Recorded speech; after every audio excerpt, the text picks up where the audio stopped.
अगली बड़ी खबर, केंद्र सरकार पर सुनील जाखड़ ने बड़ा हमला किया है। किसानों से बातचीत फेल होने पर यह निशाना साधा गया उनकी तरफ से। केंद्र ने किसानों के साथ मजाक किया है। कांग्रेस के पंजाब के अध्यक्ष सुनील जाखड़ की तरफ से यह बयान दिया गया कि केंद्र ने जो किया वो मजाक है किसानों के साथ, किसानों के जख्मों पर नमक छिड़कने का काम किया है।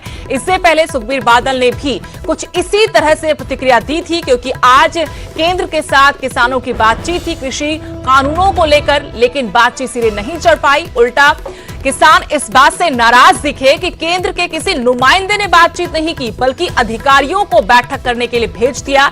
इस पर उनकी नाराजगी दिखी और अब वो कल बैठक कर आगे की रणनीति बनाएंगे। केंद्र सरकार पर अब सुनील जाखड़ ने भी जुबानी हमला किया है। कहा कि ये किसानों के साथ मजाक था, किसानों के जख्मों पर नमक छिड़कने का काम किया। सुनील जाखड़ ने ट्वीट किया है, कहा बेहद दुर्भाग्यपूर्ण, बातचीत विफल रही। किसान संगठनों के साथ सरकार ने मजाक किया। बीजेपी के नफरत भरे रवैये ने किसानों के जख्मों पर नमक छिड़कने का काम किया है।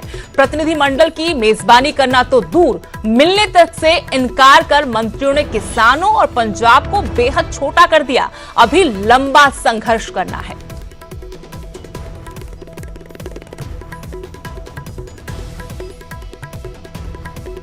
कुछ और बड़ी खबरों का रुख करते हैं। बड़ी खबर हरियाणा से, जहां एक बार फिर से वीआईपी कल्चर लौट आया है। विधायकों को लाल बत्ती की जगह अब वीआईपी झंडी दी गई है।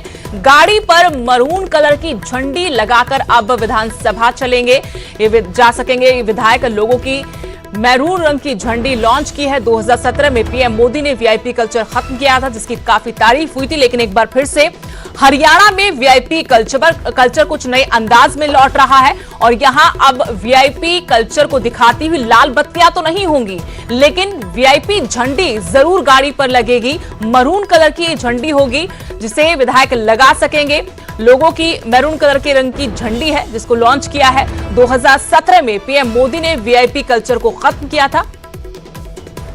इस खबर पर और जानकारी लेंगे, मेरे सहयोगी चंडीगढ़ से मनोज कुमार जुड़े हैं। मनोज, जहां 2017 में प्रधानमंत्री नरेंद्र मोदी ने वीआईपी कल्चर खत्म कर वाहवाही लूटी थी, अब एक बार फिर से पंजाब बीजेपी शासित हरियाणा में सरकार का यह फैसला कि वीआईपी कल्चर लौट आया है। अब बत्ती तो नहीं, लेकिन झंडी जरूर होगी।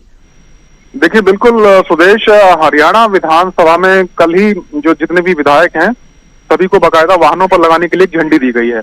और इस झंडी का मतलब यह है कि इस झंडी को लगाकर जब विधायक चलेंगे तो उनका जो स्टेटस है वीआईपी का वो मेंटेन रहेगा।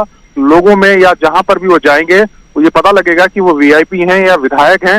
इसीलिए विधायकों ने ही इसकी सबसे पहले मांग की थी और सरकार ने उसको मांग को मंजूर करते हुए ये उनको झंडी देने का फैसला किया है।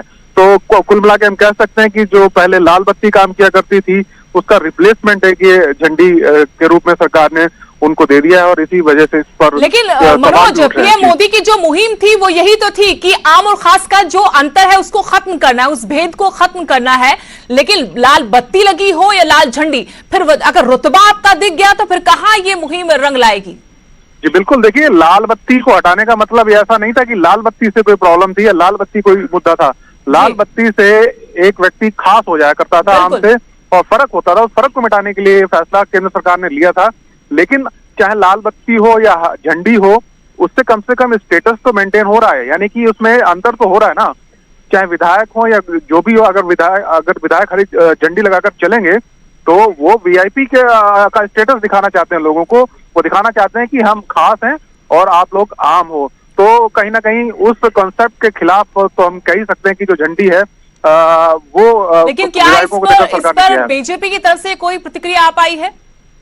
देखिए, ये सवाल जो स्पीकर हैं उनसे भी पूछा गया और पहले भी पूछा गया था, क्योंकि फैसला पहले सरकार ने कर लिया था। उन्होंने ये कहा था कि विधायकों की तरफ से इस प्रकार की मांग आ रही है कि टोल प्लाजा पर या दूसरी जगहों पर उनको काफी दिक्कतों का सामना करना पड़ता है, इसलिए उन्हें इस प्रकार की जो झंडी है वो उपलब्ध कराई जाए। और देखिए, एक इम्पोर्टेंट बात, लेकिन मनोज, ऐसी दिक्कतें तो आम आदमी को भी होती है।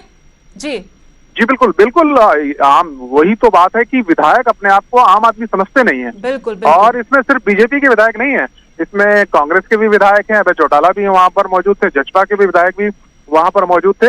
तो जहां अपनी बात आती है वहां पक्ष और विपक्ष का भेद खत्म हो जाता है और सारे विधायक चाहे सांसद हों वो एकजुट हो जाते हैं। जी शुक्रिया मनोज तमाम जानकारी के लिए। जब भी अपने हितों की बात आती है ये माननीय एकजुट हो जाते हैं, सारे फर्क मिट जाते हैं कि कौन किस पार्टी से है और एक मत से अपने हक में फैसला करते देर नहीं लगाते। कुछ ऐसा ही एक बार फिर से हरियाणा में देखने को मिला है। लाल बत्ती कल्चर को खत्म किया गया था 2017 में, लेकिन ये कल्चर ज्यादा देर तक रुका नहीं। अब एक बार फिर से इस कल्चर को प्रमोट करने की कोशिशें हो रही हैं। लाल बत्ती की जगह अब लाल झंडी विधायकों को दी गई है।